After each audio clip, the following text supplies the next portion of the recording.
রমাদান মাসে কোনো মায়ের, কোনো বোনের, কোনো মেয়ের যদি মাসিক ঋতু দেখা দেয়, তার যদি মাসিক দেখা দেয়, সেক্ষেত্রে তিনি রমাদানের মতো এরকম বরকতের মাসে, এরকম আমলের মাসে, ইবাদতের মৌসুমে তিনি 10-10টি দিন বা তার চাইতে কম বেশ যাই হোক, এই দীর্ঘ একটা সময় তিনি কোনো ইবাদতবন্দি থেকে তিনি বঞ্চিত থাকবেন, নাকি তার কিছু করণীয় আছে?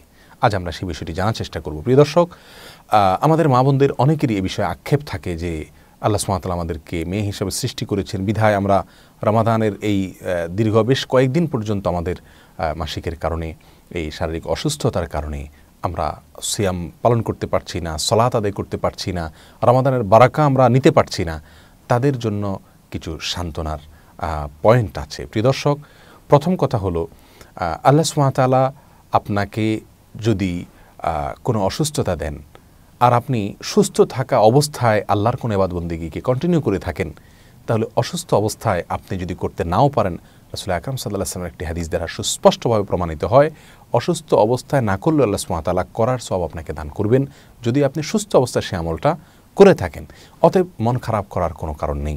দ্বিতীয়ত যে কথা বলবো তা হলো, আল্লাহর ফায়সালায় সন্তুষ্ট থাকা, এটা কিন্তু শুধু ইবাদত না, এটা ঈমানের অংশ। রেদা বিল কাদা যেটাকে বলা হয়। আল্লাহ সুবহানাহু ওয়া তাআলা আপনাকে অসুস্থতা দিয়েছেন, আপনি ইবাদত করতে পারছেন না, আল্লাহর এই ফায়সালা যদি আপনি মেনে নেন, তাহলে আপনি ঈমানের ক্ষেত্রে আপনি পূর্ণাঙ্গতা অর্জন করলেন। এটি শুধু ইবাদত নয়, ইবাদতের উপরের ইবাদত ঈমান। অতএব প্রিয় দর্শক, এক্ষেত্রে আমাদের অস্থিরতা, ব্যাকুলতা এটা স্বাভাবিক, কিন্তু নৈরাশ্য চলে আসা এবং বিরক্তি প্রকাশ করা এটা কোনো অবস্থাতে উচিত নয়, বরং আল্লাহর সন্তুষ্টিতে ফয়সালাতে সন্তুষ্ট থাকা উচিত। তৃতীয়ত যে কথা বলবো তা হলো, মাসিক হয়ে যাওয়া মানে হলো আল্লাহর সঙ্গে সমস্ত সম্পর্ক আমার ছিন্ন হয়ে গেল, আমার ইবাদতের সমস্ত দুয়ার বন্ধ হয়ে গেল, ব্যাপারটি তা নয়। বরং মাসিক হওয়ার ফলে আপনাকে যে জিনিসটি খেয়াল করতে হবে তা হলো, আপনি শুধুমাত্র সিয়াম পালন করতে পারছেন না, সালাত আদায় করতে পারছেন না এবং তওয়াফ করতে পারছেন না। 3টি কাজ আপনার জন্য নিষিদ্ধ। এর বাইরে কোরআনে কারীম তেলাওয়াত করতে পারবেন কিনা মেয়েরা মাসিক অবস্থাতে, এ নিয়ে উলামায়ে কেরামের ভিতরে স্কলারদের মধ্যে 2টি মত পাওয়া যায়। একটি মত অনুযায়ী তিনি করতে পারবেন, কারণ রাসূল আকরাম সাল্লাল্লাহু আলাইহি ওয়াসাল্লাম থেকে সুনির্দিষ্টভাবে তিনি, অর্থাৎ মাসিকরত মহিলা, তিনি কোরআন তেলাওয়াত করতে পারবেন না, এরকম কোনো কথা নির্দেশ দেখা পাওয়া যায় না। এক্ষেত্রে যে কয়েকটি হাদিস পেশ করেন যারা বলেন যে মাসিক অবস্থাতে কোরআন তেলাওয়াত করা যাবে না, তারা সেগুলোকে, যারা বলেন যে করা যাবে, তারা সে সমস্ত হাদিসকে অ্যানালাইসিস করে বলেন যে এগুলো জাইফ, এগুলোর সনদ সহিভাবে প্রমাণিত নয়। আর এর বিপরীতে যারা বলেন যে কোরআনে কারীম তেলাওয়াত করা যাবে না, তারা কিছু হাদিস তো সরাসরি এর সপক্ষে আনেনি।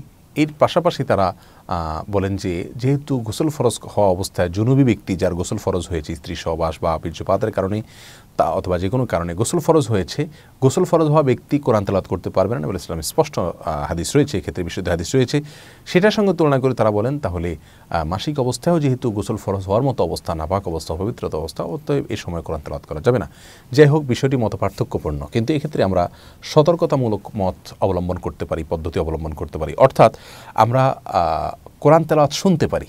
মেয়েরা রমাদান মাসের বাইরে যে কোনো সময় মাসিক হওয়া অবস্থাতে কোরআন তেলাওয়াত শুনতে পারবেন, আর শুনলে পড়ার সমান সওয়াব হয়, এতে কোনো অসুবিধা নেই ইনশাআল্লাহ। দ্বিতীয়ত, তার যদি কেউ হন, আপনার ছাত্রী হন, হিফজের ছাত্রী হন, কোরআন মুখস্থ করেন, কোরআন মুখস্থ রাখার ব্যাপার থাকে, তিনি তেলাওয়াত ছেড়ে দিলে 10 দিন বা 8 দিন 7 দিন, সেক্ষেত্রে তিনি তার হিফজ ভুলে যাবেন, সেক্ষেত্রে তার জন্য ছাড় আছে, তিনি তেলাওয়াত করতে পারবেন। যাই হোক, এর বাইরে তাসবিহ, তাহলিল, আল্লাহু আকবার, সুবহানাল্লাহ, আলহামদুলিল্লাহ, দোয়া, দুরুদ যত আছে, তার সমস্ত ইবাদত, দান, দক্ষিণা, আল্লাহর দিকে মনোনিবেশ করা, মনে মনে আল্লাহকে জিকির করা, মুখে আল্লাহকে জিকির করা, সব রকমের ইবাদত একজন মেয়ে মাসিক অবস্থায় করতে পারবেন। অতএব নিরাশ হওয়ার কোনো কারণ নেই।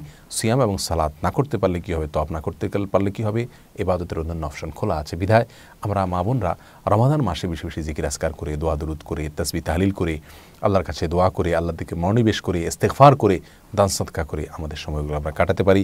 দ্বীনের ইলম আমরা অর্জন করতে পারি, ইসলামিক বই পুস্তক পড়তে পারি, ইসলামিক লেকচার শুনতে পারি, সেগুলো ইবাদত। আল্লাহ তাআলা আমাদের সকলকে রমাদানকে সেভাবে কাটাবার তৌফিক দান করে, যেভাবে কাটালে আমাদের রব খুশি হবে ইনশাআল্লাহ।